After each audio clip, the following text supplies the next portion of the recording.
Hi welcome back to our channel. இன்றைக்கி நம்ம பார்க்க போகிறது டாட்டா மந்த்ரா தான் பார்க்க போகிறோம். இது வந்து நமக்கு தெரியும், இப்போ டாட்டா மேஜிக்கில் உள்ள ஒரு மாடல் தான். இந்த வண்டியை பொறுத்தவரை என்ஜின் பவரை பொறுத்தவரை 694 சிசி கொடுத்துருக்காங்க. இது வந்து 2 சிலிண்டர் என்ஜின் தான், பெட்ரோல் என்ஜின். BS6 பேஸ் பண்ணியிருக்காங்க.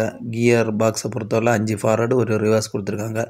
வண்டியில் முக்கியமாக சொல்லணுன்னா பவர் வந்து 22.1 ஹார்ஸ் பவர் கொடுத்துருக்காங்க. டார்க்கை பொறுத்தவரை 55 நியூட்டன் மீட்டர் இருக்குது. மைலேஜ்னு சொன்னோன்னா 22 km/லிட்டர் கொடுக்குது. டாப் ஸ்பீடுன்னு சொன்னோன்னா 80 km/h போகிற மாதிரி டிசைன் பண்ணியிருக்காங்க. வண்டிக்கு டைமென்ஷனை பார்த்துடலாம். லென்த்தை பொறுத்தவரை 3790 mm கொடுத்துருக்காங்க. Width 1500 mm. ஹைட்டை பொறுத்தவரை 1860 mm கொடுத்துருக்காங்க. வீல் பேஸ் பார்த்தோன்னா 2100 mm. கிரவுண்ட் கிளியரன்ஸ் வந்து 135 mm இருக்குது. நம்பர் ஆஃப் சீட்டுன்னு பார்த்தோன்னா டிரைவர் ப்ளஸ் 9 சீட் இருக்குது. அதாவது டோட்டலாக 10 சீட்டர் வண்டி இது. ஃபியூல் டேங்கை பொறுத்தவரை 26 லிட்டரில் கொடுத்துருக்காங்க. வண்டியோட கர்ப் வெயிட்டுன்னு பார்த்தோன்னா 1760 kgயில் இருக்குது. இந்த வண்டியோட பாடி டைப்பை பார்த்தோன்னா மல்டி பர்பஸ் வெஹிக்கிள்னு சொல்லுவோம்.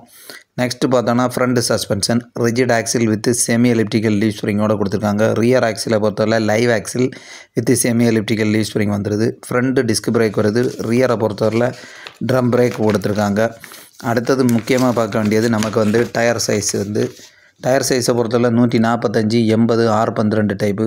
ABS எல்லாமே வந்துடுது. வண்டி நல்ல இன்டீரியர் எல்லாமே நல்ல பக்காவாக டிசைன் பண்ணியிருக்காங்க. வண்டியில் பார்த்துட்டோன்னா நல்ல சீட்டிங் இட வசதியோடு இருக்குது.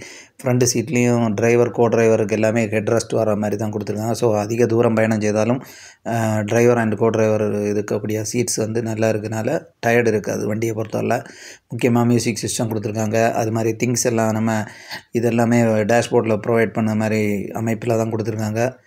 ஸோ வண்டியோட ஹைட்டு விட்த்து இதெல்லாமே நல்லா இருக்குது. வண்டியில் இந்த இதெல்லாமே சீட்டிங்குள்ள கேப் எல்லாம் நல்லா இருக்கனால கால் இடைவெளியெல்லாம் நல்லா இருக்குது.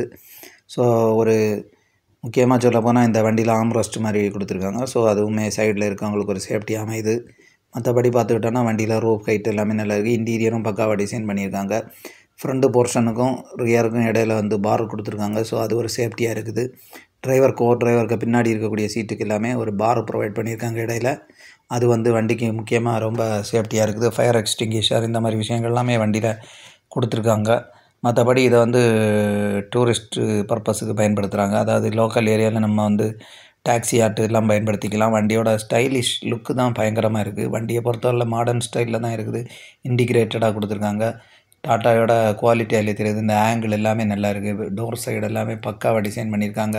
கிளாஸு இதெல்லாமே நல்ல கிளாரிட்டியாக பெருசாகவே இருக்குது. முக்கியமாக ரியர் சைடும் அதே மாதிரி தான். ரியரில் வந்து இந்த இது எல்லாமே கொடுத்துருக்காங்க. மேஜிக் ஸ்டிக்கர் மந்த்ரா அப்படிங்கிற மாதிரி. நெக்ஸ்ட்டு பார்த்துட்டோன்னா ஹெட்லைட்டு டெயில் லைட் எல்லாமே நல்ல கிளாரிட்டியாக இருக்க மாதிரி தான் கொடுத்துருக்காங்க. நைட் டைமில் நல்லா தெரிய மாதிரி. அது மட்டும் இல்லை, இதோட ப்ரைஸும் ரொம்ப கம்மியாக தான் இருக்குது. 7 லட்சத்தில் ஸ்டார்ட் ஆகுது. இந்த வீடியோ பிடிச்சா லைக் பண்ணுங்கள், ஷேர் பண்ணுங்கள், சப்ஸ்கிரைப் பண்ணுங்கள்.